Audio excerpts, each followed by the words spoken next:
Seperti apa sih dampak kecanduan gadget apabila dilihat dari perspektif ahlinya, yaitu psikiater? Lalu bagaimana ya update hasil penelitian tentang kecanduan gadget ini? Nah, tanpa berlama-lama lagi, mari kita panggilkan Dr. Christiana Siste, SPKJ, Ketua Divisi Psikiatri RSCM FKUI. Halo Dr. Siste, bagaimana kabarnya? Halo Fahira, baik-baik di sini. Semoga Fahira dan semuanya juga baik-baik ya. Saya senang sekali nih mendengarkan Keanu dan Sofia. Rasanya Keanu pas ya untuk jadi influencer bagi era digital nih. Tadi saya terpikir, aduh kayaknya mau datengin Keanu ya untuk pasien-pasien saya gitu ya di klinik adiksi, di RSCM, sehingga bisa termotivasi bahwa anak muda itu bisa kok mengatur penggunaan gadget atau digital menjadi healthy user gitu ya, seperti itu. Terima kasih nih Keanu dan Sofia yang sudah berbagi.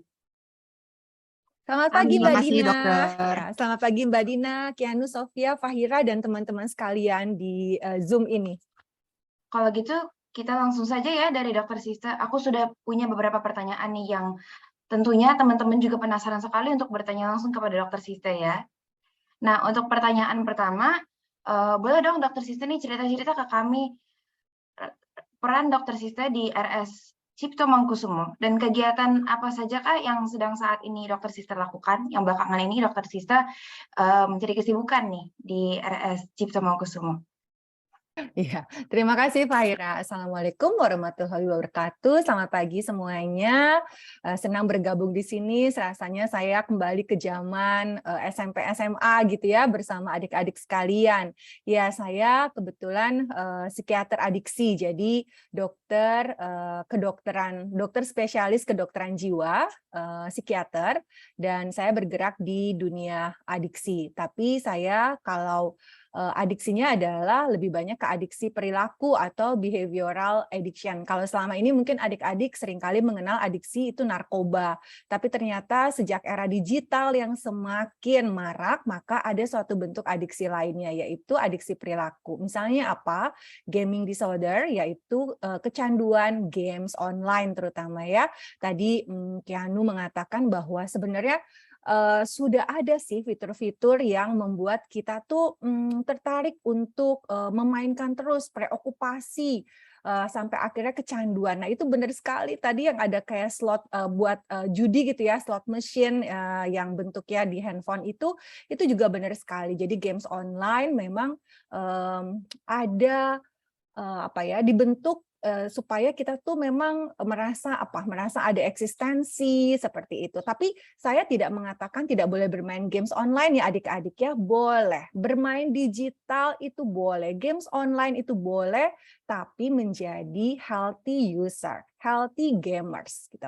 Nah, juga kami di Departemen Psikiatri juga bergerak di gambling disorder juga, yaitu adiksi judi. Nah, jangan salah ya adik-adik sekalian, kalau judi itu mungkin sering berasa itu adalah orang dewasa, enggak loh. Kami menemukan remaja-remaja yang sudah memulai aktivitas berjudi juga. Nah, ini menjadi perhatian juga bagi kita semua nih. Di games online itu juga banyak ya, ada loot boxes, ada gacha system. Nah, itu adalah bentuk suatu awal dari gambling sebenarnya. Kami melakukan penelitian terutama pada masa pandemi kemarin dan juga mengembangkan klinik adiksi RSCM Kencana. Tadi ada yang bertanya kalau sudah kecanduan seperti apa, nah kami mengembangkan metode terapinya. Nah itu kesibukan saya dan tim psikiatri adiksi Fahira. Wah, adiksi perilaku. Luar biasa banget nih, Dokter Sista. Sangat menarik ya ternyata kecanduan game, adiksi judi. Wah, ternyata hal-hal yang sangat harus diwaspadai ya dari remaja-remaja di era digital saat ini. Kecanduan gadget dan masih banyak lagi. Nah, aku juga penasaran nih dari Dokter Sista, bagaimana sih pandangan Dokter Sista terhadap perkembangan teknologi digital yang masif di era ini terhadap anak-anak sekalian? Iya, nah ini ada kalau menjawab pertanyaan itu ada keuntungan dan tantangannya ya. Saya tidak mengatakan kerugian, tapi tantangan. Keuntungannya benar sekali tadi tuh. Jadi bisa berhubungan dengan teman-teman, kemudian bisa mengembangkan skill komunikasi yang baik gitu ya. Bisa kemudian belajar misalnya belajar bahasa dari digital platform juga bisa gitu. Jadi banyak sih sebenarnya keuntungannya ya. Dan juga kalau zaman sekarang nih karena pandemi seperti ini, kami di dunia kesehatan juga mendapatkan banyak keuntungan. Misalnya adalah mengajar jarak jauh dengan menggunakan online platform seperti ini. Misalnya dulu harus datang ke Papua untuk mengajar. Nah, sekarang bisa menggunakan aplikasi platform ini untuk mengajar. Kemudian juga misalnya untuk telekonsultasi. Nah, sekarang kan bisa digunakan aplikasi. Tadi Kianu juga mengatakan itu penting untuk dunia kesehatan. Nah, itu jadi banyak sekali keuntungannya. Dan juga digital ini membuat remaja bisa mengembangkan skill untuk membuat suatu strategi. Ada permainan-permainan yang games-games yang membuat kita bisa berstrategi kan ya, meningkatkan strategi thinking kita seperti itu. Jadi banyak sih keuntungannya. Namun tantangannya juga banyak karena kalau dulu waktu zaman saya, mama saya, ayo cepetan pulang gitu, jangan main di lapangan terus karena lagi main lompat tali dan banyak hal permainan tradisional. Kalau sekarang orang tua banyak mengeluh kepada saya, "Dok, kenapa ya anak saya nggak mau keluar kamar, ngomong sendiri? Ya, kenapa ya dok ya teriak-teriak sendiri?" Nah, jadi itu menjadi sebuah tantangan. Kemarin saya baru dapat pasien ya, dan ini lucu gitu. Jadi maksudnya lucu itu artinya ya dunia digital berkembang sedemikian rupa. Pasien ini mengatakan, "Saya susah tidur, Dok." Jadi kita punya kesepakatan jam 10 malam udah harus tidur, lalu menyerahkan gadgetnya kepada orang tua. Pasiennya mengatakan, "Saya susah tidur, Dok. Jadi kalau mau tidur itu saya harus dengerin. Ada namanya aplikasi online yang bisa mengajak ngobrol loh. Jadi dia ngomong gitu ya, kemudian kita kayak jawab. Jadi kayak tanya jawab. Nah, itu untuk menemani saya tidur karena saya berasa kesepian. Nah, jadi ini tantangan-tantangan yang kita hadapi ya para orang tua dan adik-adik sekalian. Coba deh kenali. Itu anak remaja tersebut lucu sekali anaknya, baik gitu ya. Dia merasa saya kesepian tapi saya nggak bisa ngomong sama siapapun karena saya takut dibilang depresian. Nah, gitu. Jadi saya menggunakan aplikasi itu gitu. Jadi rasanya perlu nih buat adik-adik sekalian mengenali kapan ya aku merasa kesepian, kapan ya aku merasa depresi. Jadi tidak lalu langsung menggunakan aplikasi digital secara keseluruhan, tapi punya seseorang yang bisa diajak berbicara. Sahabat misalnya, mama, kalau mama kayaknya suka musuhan ya kalau umur-umuran kalian itu ya. Nah, mungkin teman ya, gitu seperti itu. Atau anak itu guru BK-nya. Nah, guru BK-nya ternyata dekat sekali sama remaja ini, jadi bisa diajak berbicara juga. Nah, itu jadi banyak tantangannya sih Fahira, zaman digital ini, tapi tidak menjadikan kita harus buta digital. Tidak menjadikan kita harus ketakutan untuk menghadapi era digital. Tadi dikatakan digital is our future. Nah, itu tidak membuat kita takut gitu ya. Tapi kita semua belajar nih, bagaimana menggunakan digital secara sehat. Nah, itu yang harus kita pelajarin. Tadi Kianu dan Sofia berbagi tips itu sampai saya catetin ya. Nanti saya mau kasih tahu nih pasien-pasien saya di Kencana gitu dari Kianu dan Sofia. Terima kasih Fahira. Terima kasih kembali Dokter Siste, luar biasa banget nih Dokter Siste. Perkembangan teknologi era digital ini bisa memberikan wadah bagi anak-anak saat zaman sekarang untuk berkreativitas ya. Nah, tapi ada juga tantangannya seperti yang tadi Dokter Siste bilang, bisa menemani kesepian kita. Seperti tadi ada contohnya platform-platform yang menarik juga nih ternyata. Tapi tentu saja jangan menjadikan tantangan tersebut yang tadi Dokter Siste bilang suatu faktor penghambat kita ya ternyata. Nah, selanjutnya aku juga penasaran nih dari Dokter Siste. Saat ini tuh boleh nggak sih diinformasikan kepada kita data terupdate terkait kecanduan gawai terhadap anak-anak? Ya, terima kasih Fahira. Jadi kami di Divisi Psikiatri Adiksi Departemen Psikiatri FKUI dan RSCM melakukan penelitian pada masa pandemi kemarin di 2020 bulan Juni sampai bulan Agustus. Dan ternyata kecanduan internet pada remaja usia kalian ya, se-Indonesia itu adalah sekitar 19%, jadi mendekati angka 20%. Jadi 1 dari 5 anak ya mengalami kecanduan gitu ya. Jadi, nah ini menjadi suatu hal yang rasanya ini emerging isu yang sangat harus kita tangkap nih segera karena ternyata 20% remaja Indonesia mengalami kecanduan internet. Yang terbanyak adalah games online. Yang kedua adalah media sosial. Nah, media sosial juga tuh ya, seringkali tadi ada pertanyaan gimana sih cara menggunakan media sosial dengan baik gitu. Nah, itu penting sekali untuk diedukasi kepada remaja. Dan yang ketiga adalah kecanduannya tentu yang bentuk lainnya, misalnya aplikasi-aplikasi online lainnya. Jadi 20% mengalami kecanduan internet. Dan pada saat pandemi ternyata online itu sudah lebih dari 12 jam sehari. Nah, jadi kan memang sekolah tuh pakai online ya, adik-adik sekalian ya. Nah, ini yang menjadi remaja itu di depan gadgetnya terus-menerus. Kenapa sih remaja cenderung kecanduan? Nah, coba deh adik-adik ini lebih sering berasa baper nggak ya? Kadang-kadang ada masa nggak di mana kayaknya baperan gitu, sensi banget. Padahal temennya tuh kayaknya ngomongnya kayak kemarin gitu pasien saya kayaknya ngomongnya tuh temennya ngomongnya cuma, kamu kok kelihatannya kayak belum mandi sih? Nah gitu. Terus itu udah berasanya tuh, kayaknya dia kesel ya sama aku ya, dia ngatain aku, udah baperan gitu. Jadi akhirnya terjadi pertengkaran. Nah, karena pada remaja itu, otak yang lebih berkembang adalah area emosi nih adik-adik sekalian. Jadi kalau misalnya sama mama senggol bacok gitu ya, kayaknya mama baru baru mau ngomong, "Hai," udah langsung, "Apa?" Nah gitu ya, itu adalah karena area remaja itu yang berkembang adalah emosi duluan. Tapi area otak depan yang mengatur perilaku, yang bisa mengontrol perilaku. Jadi misalnya besok aku mau ulangan, sekarang aku belajar dulu deh. Nah, itu adalah area otak depan. Nah, itu belum mateng. Matengnya di usia 21 atau 22 tahun. Sehingga remaja itu lagi emosian kan ya. Nah, tadi tuh kata Sofia, curhat-curhat di medsos gitu ya. Wah, nulis story, wah, banyak gitu. Nah, itu curhat kan, emosinya nih yang main. Tapi kemudian kontrolnya belum matang. Jadi artinya, oh enak sekali nih, aku curhat-curhat seperti ini, asik sekali nih main MOBA nih, kayaknya agresif gitu. Nah, belum bisa terkontrol. Oh, winning rate aku 70% nih. Nah, aku seneng banget nih. Nah, gitu main Genshin misalnya ya. Nah, jadi itu eh, itu menjadi suatu tidak terkontrol pada akhirnya karena emosian. Jadi kita belajar nih untuk menjadi healthy gamers di sini. Ya, jadi dibatasi. Tadi ada yang siapa ya? Keanu bilang ya, harus pakai timer. Nah, ada tuh settingnya untuk kapan sih, berapa lama sih kita online. Pasang dia timer. Kalau main games itu pasang timer. Tadi ada juga yang ngomong setiap 20 menit. Nah, jadi kalau misalnya main games itu 2 ronde aja. 20 menit kan cukup. Atau misalnya 1 round gitu ya. Kemudian berhenti.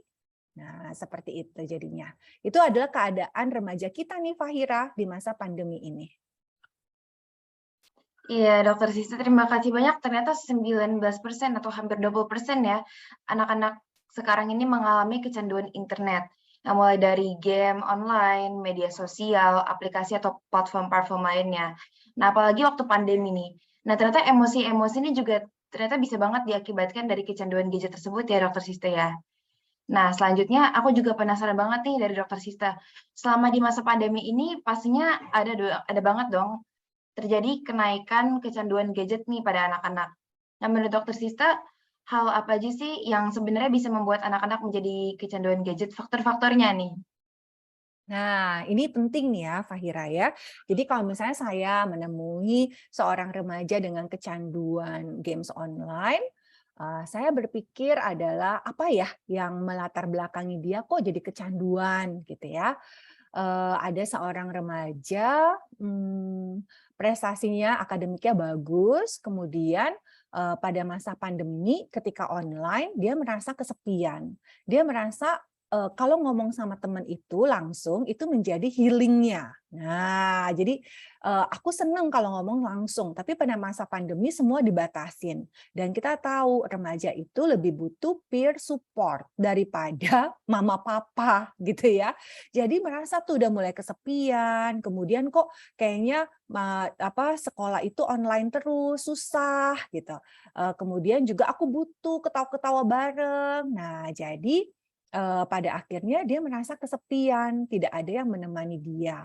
Lalu merasa aku butuh nih berteman, akhirnya mencoba aplikasi online, termasuk games online. Di games online kan ada aplikasi yang bisa bareng-bareng temen ya, teriak-teriak barengan, kemudian ngobrol bareng. Nah itu kemudian dia merasa aku punya teman banyak nih di sini. Nah mulai tuh ada loh yang bermain games online itu bukan untuk winning rate-nya, bukan untuk poinnya, bukan untuk dapetin avatar yang bagusnya, tapi ada yang cuma karena aku pengen punya teman banyak, nggak masalah kalah atau menang. Nah jadi tadi tuh depresi bisa melatar belakangi.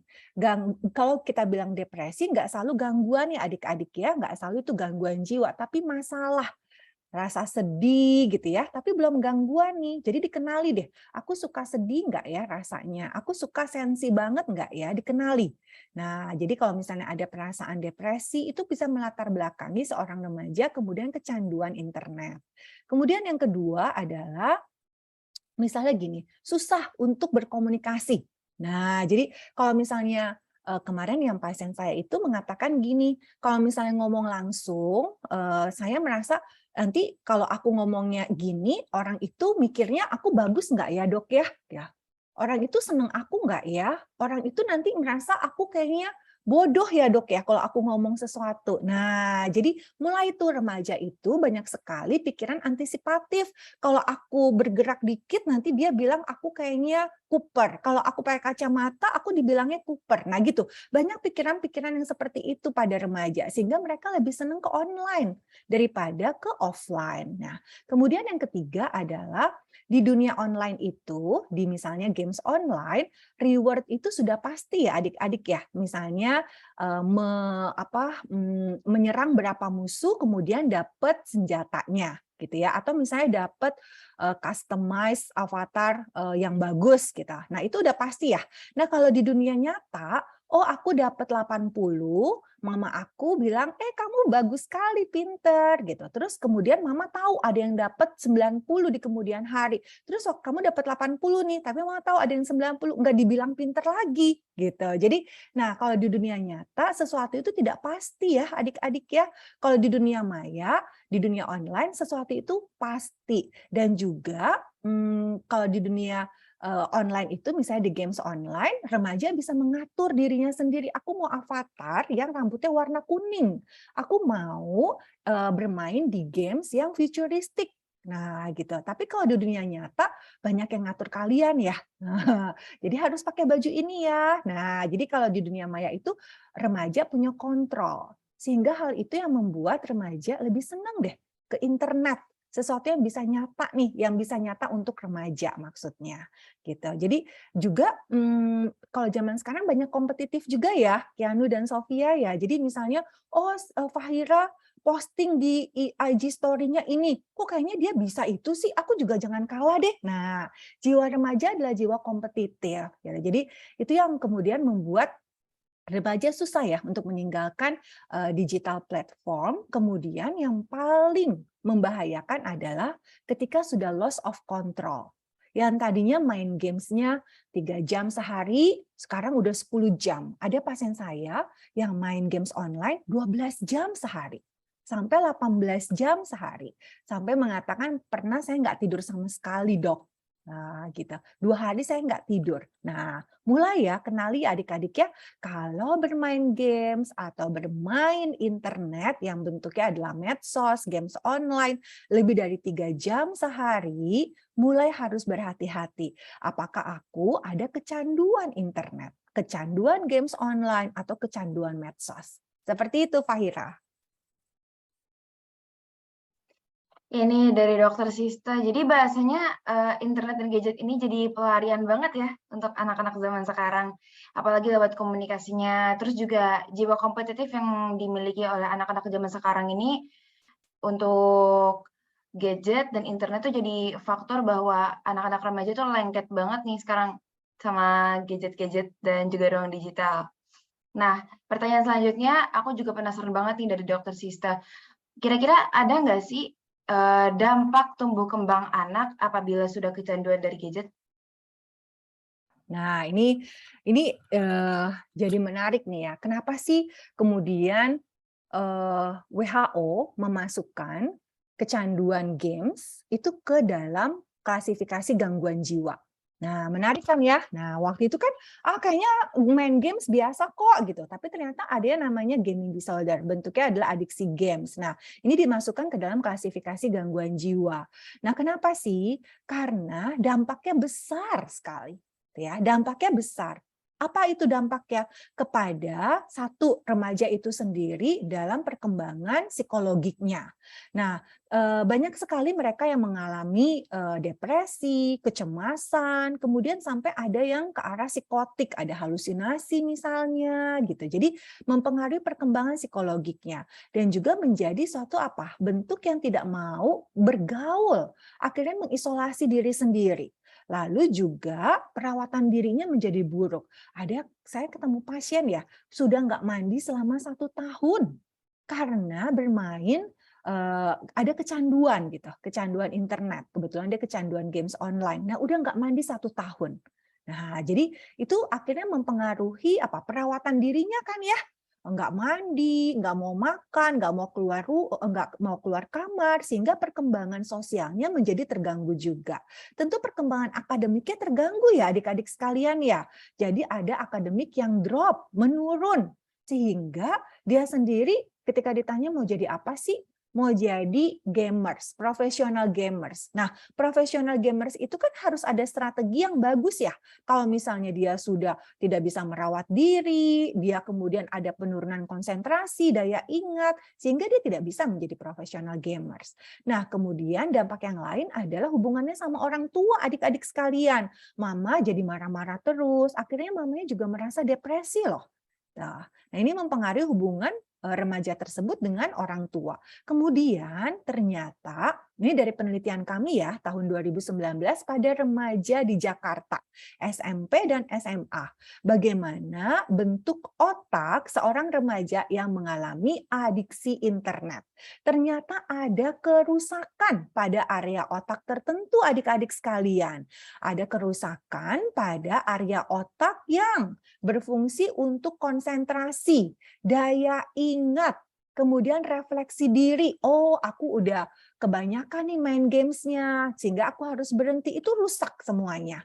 Nah, jadinya kalau dilihat gambaran otaknya pada mesin MRI atau pencitraan otak, maka mereka yang mengalami kecanduan internet, area otak tersebut sudah redup, tidak lagi aktivitasnya bagus. Jadi aktivitasnya sudah turun, gitu. Ya, nah itu namanya lateral prefrontal cortex. Nah, jadi konektivitas fungsional antara lateral prefrontal cortex dan juga lateral parietalnya menjadi terganggu sehingga susah untuk berpikir, susah untuk mengambil keputusan, susah untuk mengontrol perilaku. Pertanyaannya adalah, Dok, kalau ini diobatin bisa pulih nggak ya, Dok ya? Masa anak saya sudah mengalami penurunan daya ingat di usia 17 tahun. Nah, saya belum bisa jawab adik-adik, apakah itu bisa pulih sempurna? Nah, jadi kita nggak tahu nih, apakah fungsi otak itu menjadi pulih sempurna. Sehingga yang terbaik adalah melakukan pencegahan. Nah, jadi itu dampaknya semua tuh Fahira. Ada area otak yang rusak. Nah, ini sudah terbukti melalui penelitian yang sudah kami lakukan kepada otak remaja Indonesia. Demikian Fahira. Ya, luar biasa banget nih Dokter Sista. Perkembangan psikologinya tuh ternyata berdampak langsung ya kepada remaja-remaja sekarang. Nah, juga komunikasi antara keluarga dan orang-orang sekitar tuh juga ternyata berpengaruh. Dan bahkan ada katanya otak yang rusak ya tadi Dokter Sista ya? Iya, itu semua gara-gara kecanduan internet dan ruang digital pada masa ini. Nah, selanjutnya menurut Dokter Sista sendiri, ada nggak sih tips khusus untuk anak-anak agar tidak mengalami kecanduan gadget? Iya, nah ini yang penting sekali ya. Tadi sudah disebutkan nih beberapa oleh Sofia dan Keanu gitu ya. Jadi tipsnya adalah, nah kenapa sih orang kemudian sangat lekat sama digital, sama internet? Kadang-kadang remaja tersebut merasa tidak percaya diri. remaja tersebut merasa aku kayaknya lebih buruk daripada yang lain. Aku merasa lebih bodoh daripada yang lain. Aku lebih kecil daripada yang lain. Sehingga dunia digital menjadi sarana nih untuk membuat dirinya yang menurut dia sempurna. Coba deh lihat avatar-avatar kita semua nih. Itu mewakili diri kita loh sebenarnya. Mewakili keinginan kita, mewakili wish kita. Makanya kalau misalnya ada remaja yang datang ke saya, kecanduan internet, saya selalu bertanya, mana sih handphone kamu? Coba lihat deh games-nya. Apa sih main games-nya? Lalu avatar yang kamu pilih yang seperti apa sih? Games-nya seperti apa sih? Karena itu mewakili wish-nya dia.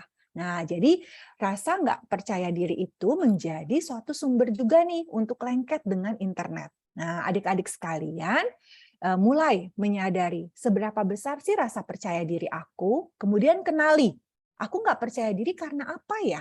Kadang-kadang ada pikiran yang salah loh, pikiran yang berlebihan, overthinking kalau kata anak-anak zaman sekarang gitu ya. Nah, dikenali deh. Kemudian dicatat di jurnal. Jadi coba punya jurnal.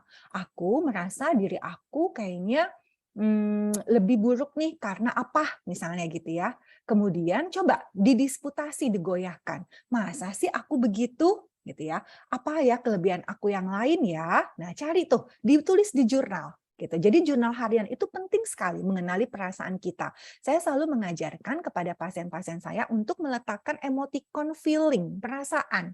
Kadang-kadang ada remaja yang mikir, aku nggak mengenali perasaan. Nah, mulai sekarang kenali deh perasaan dulu. Aku lagi sedih, aku lagi kesel, aku lagi bete gitu ya. Dikenali perasaan dulu. Kemudian mindful. Oh iya ya, aku lagi sedih nih, muka aku kayaknya lagi mau ngeluarin air mata nih, itu adalah mindful. Jadi tidak langsung ke internet, tidak langsung buka laptop, buka gadget, lalu buka deh medsos, atau buka deh games online, nggak langsung gitu. Tapi mindful, menyadari, apa sih yang terjadi sama aku? Lihat aja dulu dirinya di kaca. Gitu ya. Nah, itu satu. Yang kedua adalah untuk menghindari kecanduan internet adalah yang perlu dilakukan tadi tuh, boleh kok bermain games online, boleh membuka medsos, tapi pasang timer. Timer sekarang udah bagus-bagus loh bentuknya. Tuh ya. Jadi yang lucu-lucu gitu, ada pasang timer. Kemudian yang ketiga, timer itu penting ya. Dalam misalnya bermain games online, membuka medsos, itu 20 menit hitungannya. 20 menit kemudian lepas. Gitu ya. Lihat suasana sekitarnya, tidak langsung di depan gadget terus.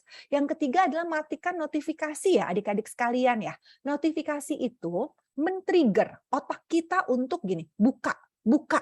Nah gitu ya, itu seperti triggers, udah ada kayak hubungannya sama daya ingat kita. Oh itu waktu aku main MOBA misalnya, dan aku waktu itu menang, aku senang. Jadi matikan notifikasi adik-adik sekalian. Pasang timer, matikan notifikasi, kenali perasaan, bersifat mindful gitu ya terhadap apa yang terjadi. Kemudian juga pencegahan yang lain adalah adik-adik kalau bermain games atau bermain medsos, usahakan jangan di dalam kamar, tapi di ruang publik di rumah. Misalnya di ruang tamu, di ruang keluarga. Jadi ada area-area tertentu yang tidak boleh membuka gadget. Misalnya apa? Meja makan. Ya. Nah, sekarang ini banyak sekali yang menjadikan kamar itu istana karena semuanya ada di situ. Nah, jadi nggak keluar kamar sehingga orang tua juga tidak tahu apa yang dilakukan. Ya, itu yang kita gunakan untuk pencegahan. Kemudian lakukan deteksi dini ya adik-adik ya, apakah aku sudah ada kecanduan atau belum nih. Nah, aplikasinya mudah, tidak berbayar di iOS ataupun di Android. Nah, ketik aja aplikasinya namanya KDAI. Nah, di situ bisa diisi tuh. Lalu ada tanda, oh udah kecanduan, oh belum. Kalau udah kecanduan, ngomong deh sama mama papa ya untuk mendapatkan pertolongan gitu, atau misalnya dekat sama guru BK nggak apa-apa ya. Kemudian pencegahan lainnya adalah tadi buat jadwal. Tadi ya bicara tentang prioritas kan ya Kianu ya. Jadi buat jadwal. Aku prioritasnya hari ini apa saja. Nah, jadi sudah terbiasa untuk men-setting goals. Nah, itu penting loh adik-adik. Kenapa? Itu sudah membiasakan area otak depan kita berfungsi dengan baik. Ya. Jadi tidak loss of control. Nah, itu yang harus kita lakukan untuk mencegah kecanduan internet. Punya deh kelompok kecil, gitu ya, sahabat. Nah kalau misalnya yang aku susah ngomong dok sama teman aku, nah coba mulai berlatih di depan kaca. Misalnya itu misalnya Fahira, aku mau ngomong sama dia, coba deh lihat. Oh, aku kurang senyum mungkin, makanya Fahira kayaknya bete terus kalau melihat aku. Nah, gitu, refleksi diri itu penting. Seperti itu, Fahira.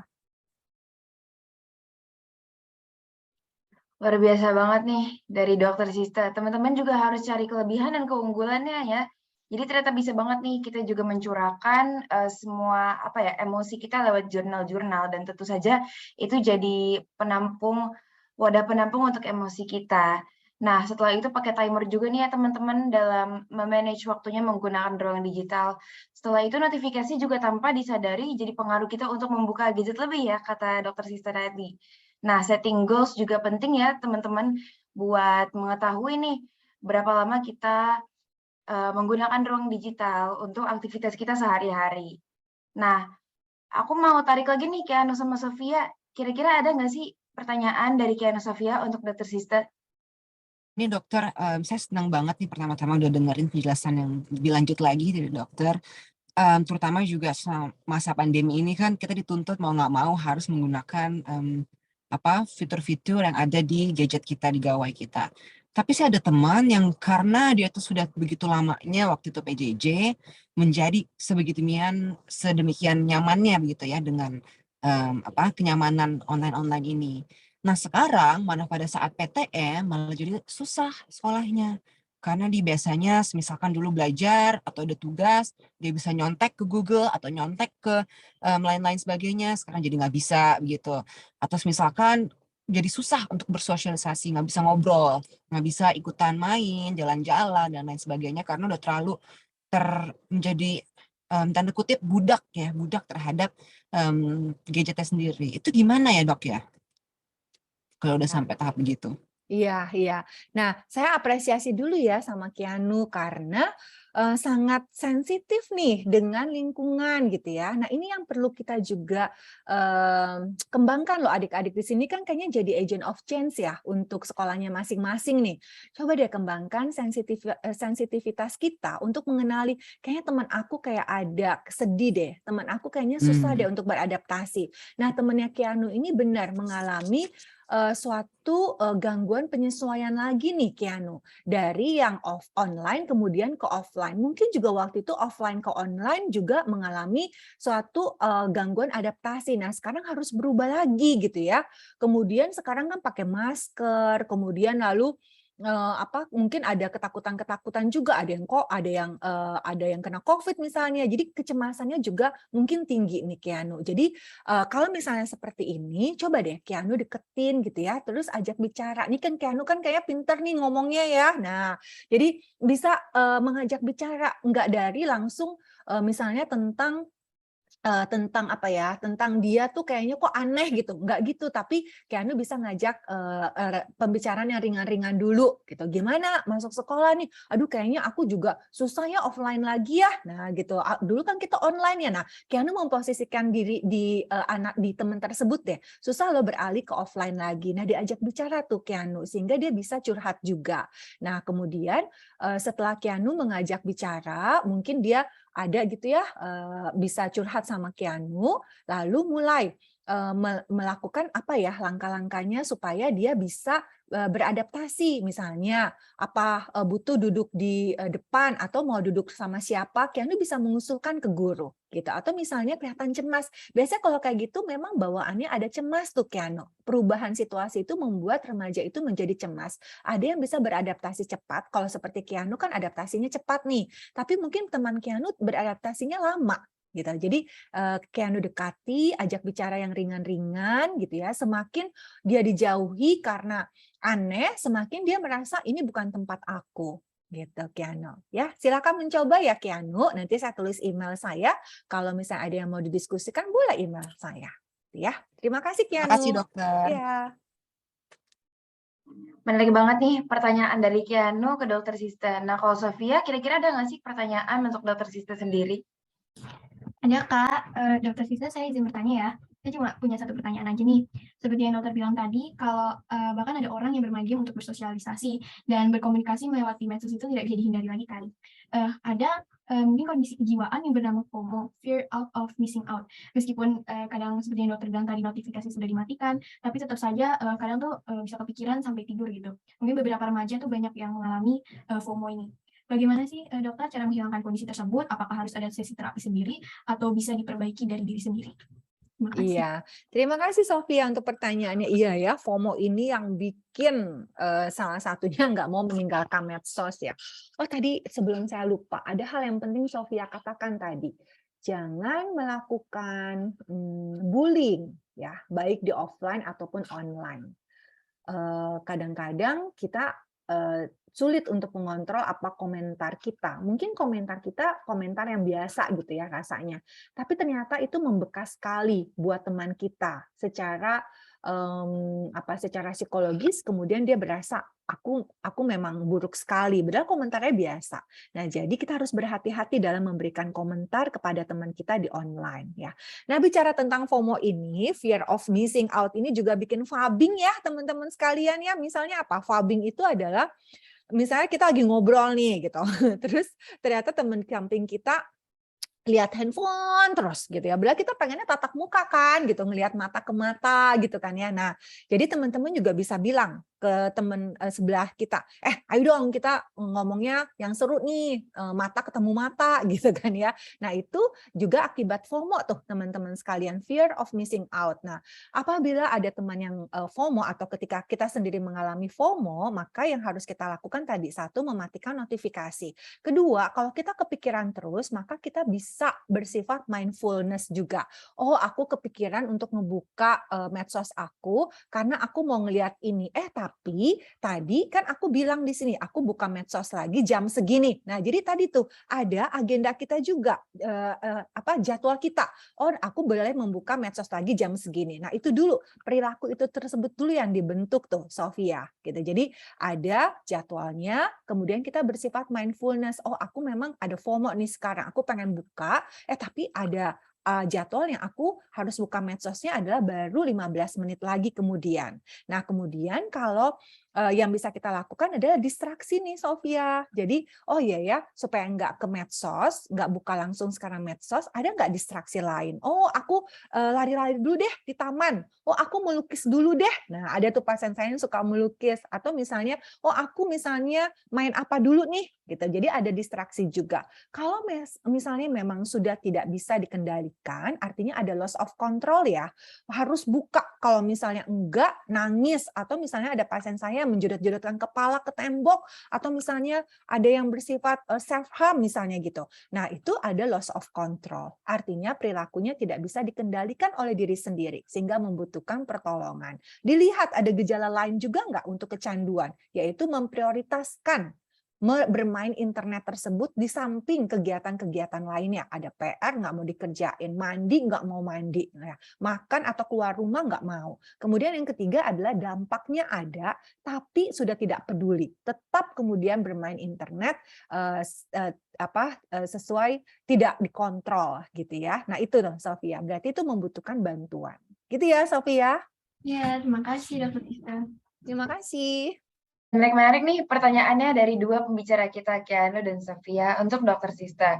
Nah, aku mau tanya kepada Dr. Sista. Nah, menurut Dr. Sista ini, hal-hal apa aja sih yang bisa dilakukan orang tua agar anaknya tidak kecanduan gadget? Ya, benar. Nah, kenapa sih kecanduan games online, kecanduan medsos gitu kan ya? Biasanya yang kecanduan games online itu laki-laki nih, kecanduan medsos perempuan kalau di penelitian kami. Nah, kenapa sih kecanduan games online atau medsos? Karena di games online dan medsos seringkali ada apresiasi ya teman-teman sekalian ya. Jadi misalnya menang gitu ya di games online atau misalnya winning rate-nya tinggi, kemudian ada apresiasi kan dari teman-temannya, hebat banget kamu gitu ya, pinter banget kamu, wih skillnya bagus banget, keren banget gitu kan ya, skinnya bagus banget tuh, dapat itu langka tuh, nah gitu. Jadi ada apresiasi. Tapi dan kalau di medsos juga kan ada misalnya pasang story atau misalnya posting, bagus sekali, kamu cantik sekali gitu, apresiasinya ada ya. Tapi kalau misalnya di dunia nyata seringkali orang tua misalnya tidak memberikan apresiasi, itu harus yang berbuat besar dulu baru ada apresiasi. Sedangkan di medsos misalnya posting sesuatu lagi melukis saja, sesuatu hal yang tidak besar tapi ada pujian. Jadi orang tua harus memberikan apresiasi kepada remaja-remaja nih. Jadi apresiasinya yang genuine ya tentunya ya. Memberikan apresiasi itu harus jelas. Kenapa diberikan apresiasi? Walaupun hal kecil. Kamu tadi ya mama terima kasih ya tadi kamu udah beresin kamar kamu sendiri loh. Nah, udah nyapu kamar kamu sendiri loh. Makasih ya gitu. Nah, itu adalah apresiasi gitu. Jadi bisa diberikan apresiasi pada hal-hal kecil juga. Itu harus dilakukan oleh orang tua.